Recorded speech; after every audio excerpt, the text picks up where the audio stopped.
السلام عليكم ورحمة الله تعالى وبركاته. كنتمنى تكونوا بألف خير يا ربي.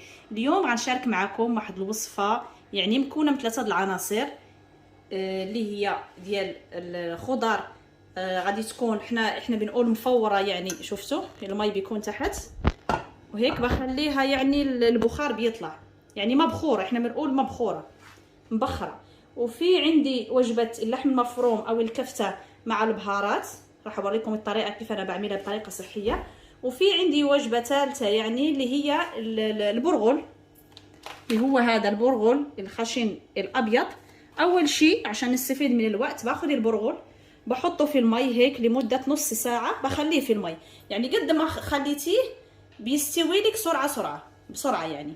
وفي عندي هون بخصوص البرغل راح احتاج حبتين طماطم وفلفل. تمام، فراح نبلش ان شاء الله بالخضر. زي ما قلت لكم انا عندي هون 3 انواع من الخضر. في عندي الفاصوليا، شفتوا كيف قطعتها الفاصوليا، وفي عندي حبتين بطاطس بعد قطعتهم على هاي الطريقه، وفي عندي حبه واحده جزر. فانتوا على حسب الاشخاص المتواجدين معاكم في البيت فيكم تسووا يعني لهاي الشغله، لهاي الخضر تحطوا 2 جزر 4 بطاطس، يعني تزودوا شويه الكميه. تمام، فالطريقه فانا عملته في نفس هذا اللي بعمل فيه الكسكسي. فهذا بحط فيه مي وباخذ الخضر بغسلها بالمي والملح وبحطها هون. تمام، وبس هيك بشغل النار تبعي وباخذها، يعني هيك بتيجي طريقه صحيه اكثر، ما بيروحوا فيها الفيتامينات تبعها. بس لما بنحطها هي في المي بنخليها تسلق، لا هاي طريقه يعني مو صحيه. نحاول يعني الاكل تبعنا نخليه دائما صحي. فانا عم بحكي لكم الشغلات بحكم انه انا تخصصي يعني العلوم الصحيه، فمشان هيك عم بحاول اشارك معاكم اللي درسته. فاحلى شيء عشان تسلقي تعملي فيه الخضر على هاي الطريقه، بتحطي مي تحت شفتوا، والخضر هيك بنخلي البخار لغايه ما تستوي. فهيك انا راح اغطيها بهاي تبعها. وفي المرحله الثانيه راح نكون حطينا المقلاة تبعنا، راح نحط عليها زيت الزيتون. انا بستعمل هاي زيت الزيتون، يعني كمية نص كاسة هيك، ما بكتر. بعدين انا بعد ما غسلت يدي مليح، صراحة انا بحب اشتغل بيدي، راح نرجع للكفتة. زي ما قلت لكم راح اعيد لكم المقادير. هذا الكفتة او اللحم المفروم ضفت عليه قزبرة ومعدنوس، ملعقة قزبرة ملعقة معدنوس وملعقة نعناع، قطعتهم مع بعض.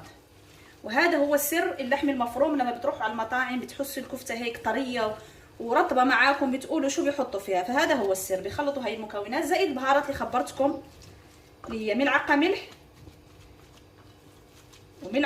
ملعقة ملح كبيرة، ملعقة كمون كبيرة.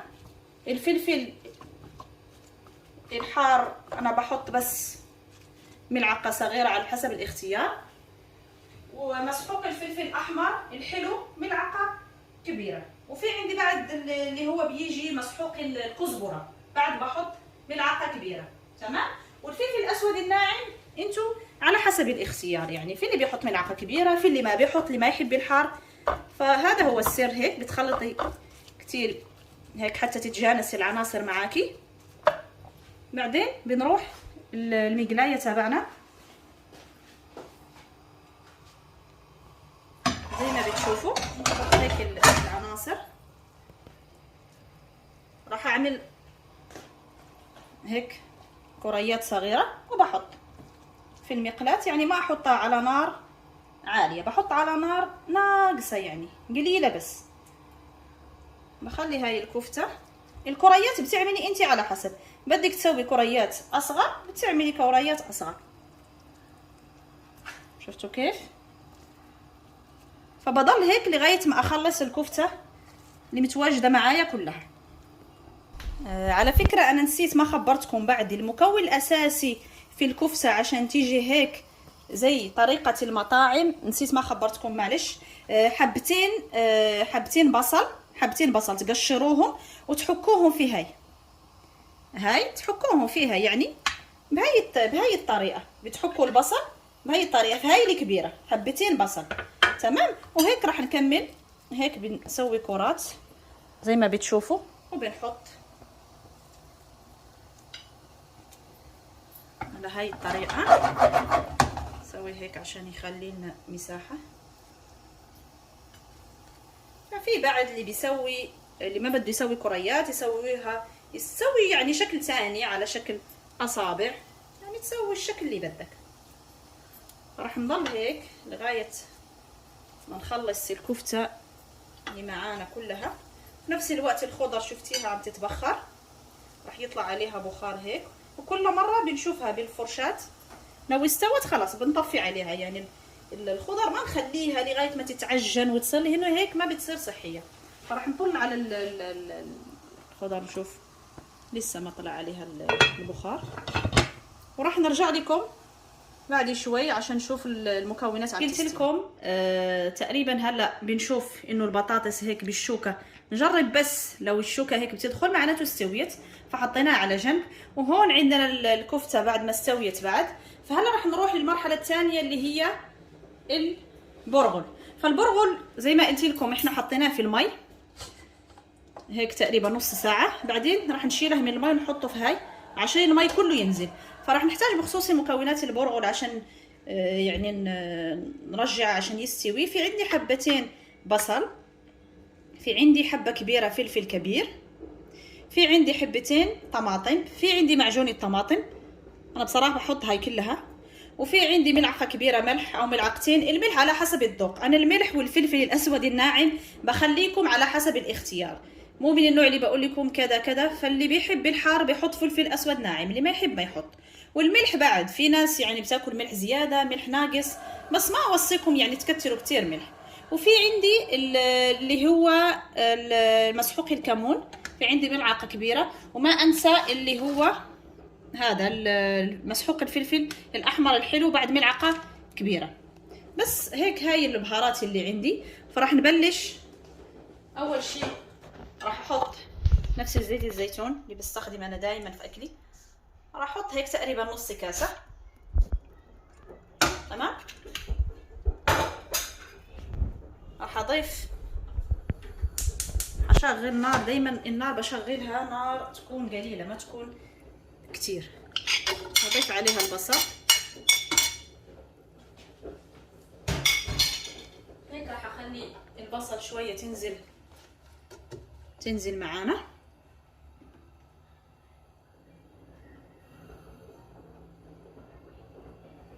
زي ما بتشوفوا. فزي ما بتشوفوا هلا لما حطيت البصل يعني استنيت عليها شوي هيك تقريبا 10 دقايق، بتحسوا شفتوا انه خلاص شويه يعني صارت عم تستوي. راح اضيف عليها المكون حق الطماطم والفلفل، في نفس الوقت بخلط عشان تتجانس معايا العناصر. بعدين راح اضيف البهارات اللي حكيت لكم عنها، اللي هي ملعقه ملح كبيره، ملعقه فلفل احمر حلو، الفلفل الاسود الناعم انا بحط بس تقريبا نص ملعقه صغيره، انا ما احب الحار كتير. وراح احط ملعقه كمون كبيره، وهيك بنفس الوقت انا عم بخلط لغايه العناصر كلها عم تتجانس معي.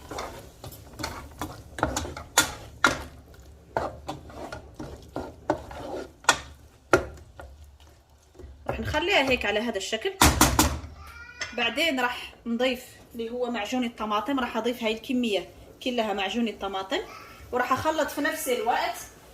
وبعدين راح اضيف البرغل تابعي من غير ما اضيف ولا مي، راح اخليه تقريبا لمده 10 دقائق وراح نلتقي عشان اقول لكم بقيه التفاصيل. زي ما بتشوفوا بعد ما ضفنا صلصه الطماطم، بعدين ضفنا البرغل وحاولنا هيك بنخلط من جوا عشان العناصر البهارات والبصل والفلفل والطماطم تتجانس مع بعض.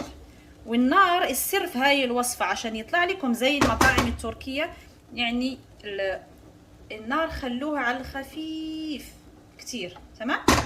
بعد هيك ما حطينا البرغل واستنينا شوي تتجانس معاه المكونات تقريبا 10 دقايق.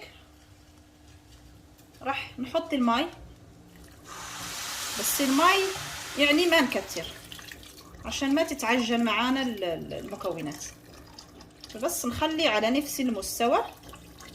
شفتوا؟ وبس. شفتوا كيف؟ نخلي الكمية المناسبة بس عشان يستوي لنا من غير ما يتعجن. هيك بيطلع البرغل حبة حبة وكتير حلو. فإن شاء الله راح نلتقي في المرحلة الأخيرة عشان تشوفوا الوصفات كلها والشكل النهائي تبعها. زي ما بتشوفوا هذا هو الشكل النهائي. شفتوا البرغل كيف بيجي؟ حنبلش بالبرغل، وهاي الخضار اللي بتكون مستوية بالبخار، وهاي اللحم المفروم. بتمنى تكون هاي الوصفة نالت إعجابكم، وإن شاء الله أشوفكم مع فيديو جديد. دمتم بأمان الله.